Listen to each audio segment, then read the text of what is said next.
My name is Devna and today I will be your relationship guide. The topic for today's video is presence of mental health in an intimate relationship. So here we go. You come home after a long day and your partner is having one of his breakdowns. He has been dealing with mental health issues for at least 2 years now and you are reaching a tipping point. Do you choose to stay in the relationship and continue? Or do you leave and break up? It is 100% a-okay to want to break up. An article by the Talkspace Voice mentions a couple of reasons why one would want to break up. One of them is the existence of red flags. No matter what mental health issue, violence and abuse is simply not okay. You have to make sure to get out of the toxicity. Second reason mentioned is the impact on your mental health. This is especially true if you have a pre-existing mental health condition.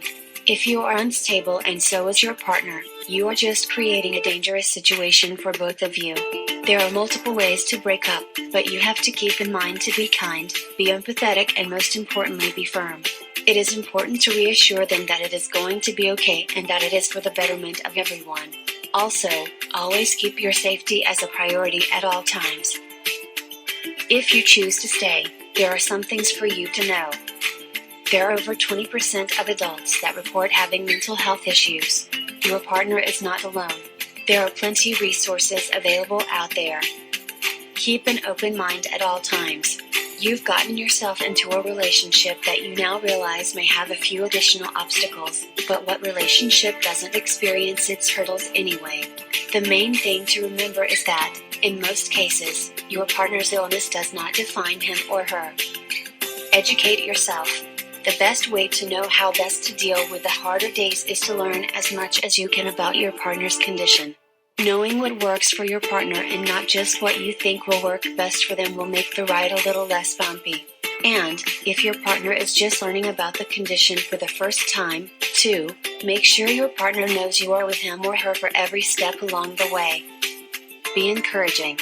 Dealing with a mental illness or disorder can be one of the most debilitating and discouraging experiences someone can endure.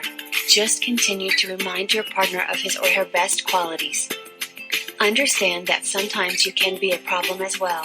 Be willing to take or at least share the blame. Be willing to take criticism from your partner even though you are trying very hard because, yes, it is difficult to date someone with a mental illness, therefore be willing to change and compromise. Your mental health impacts your relationship. Everyone will deal with the mental health of themselves and their partner differently. Those dealing with depression, anxiety, anger, or any other form of mental illness often push away from their loved ones.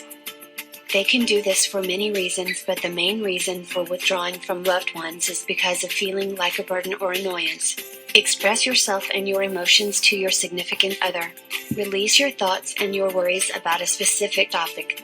Conversations won't always be easy, but without communication, there cannot be any growth in your relationship. Another thing to keep in mind is to be mindful. In relationships, it is normal to become complacent and to feel like you always need to put your partner's needs before your own. Although it is important to be mindful of your partner's feelings and needs, it is important to stay in check with your own needs and boundaries. A study published on October 21, 2020 by Patel and Meyer about the relationship between perceived support and depression in spousal care. This was very interesting as it showcased how perception about mental health, in this case depression, between spouses can impact the depression level of the person. They examined the cross-sectional and lagged associations between perceived emotional support and strain from a spouse on actor and partner depression scores, as well as whether one was the caregiver or the care recipient moderated associations. It was seen that more positive perceptions were associated with lower depression levels with a p-value of -0.55 and p-value of less than 0.001. It was also noted that higher perception of strain was associated with higher depression levels with a p-value of 0.57 and p-value of less than 0.001. A study published in 2014 talks about adolescent relationships and the likelihood of poor mental health. It measures relationship and authenticity by quantifying the extent to which the ordering of events of actual romantic relationships, for example holding hands or saying I love you, diverges from the sequence of events within idealized relationship scripts among 5,316 adolescents. Its association with severe depression, suicide ideation, and suicide attempt was tested, and it was found that romantic relationship and authenticity is positively associated with the risk of all three markers of poor mental health, but only for girls. The results show that for girls, romantic relationship and authenticity is positively associated with the risk of poor mental health. For boys, externalizing behaviors may become more common, like substance abuse. Another study published dealt with adults of a marriable age. In the study conducted, people were segregated as depressed and non-depressed to assess if marriage impacts the psychological level or not. Results showed that people depressed prior to marriage reported larger psychological gains than those who were not depressed. The study brings into light the assumption that marriage is good for every individual. However, that depends on the individual and interpersonal characteristics.